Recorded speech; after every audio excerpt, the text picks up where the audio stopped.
পবিত্র মসজিদুল হারামের চত্বরে আল্লাহর ঘরের দিকে তাকিয়ে এক পাকিস্তানি কর্মীর বুক ফাটা কান্নার দৃশ্য এখন বিশ্বজুড়ে কোটি মানুষের হৃদয় ছুঁয়ে গেছে।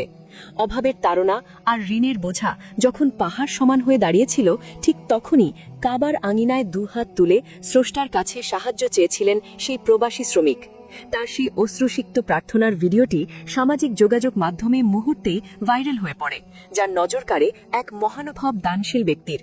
ফলশ্রুতিতে ওই কর্মীর জীবনের সব দুশ্চিন্তা মুছে দিয়ে তার সমস্ত ঋণ পরিশোধের ঘোষণা দিয়েছেন সেই ব্যক্তি। ইসলামের উদারতা আর মানবতার এই অনন্য নিদর্শন এখন মুসলিম উম্মার মধ্যে এক আবেগঘন পরিস্থিতির সৃষ্টি করেছে। ঘটনার বিস্তারিত বিবরণে জানা যায়, মসজিদুল হারামে কর্মরত ওই পাকিস্তানি নাগরিক দীর্ঘদিন ধরে চরম আর্থিক সংকটে ভুগছিলেন।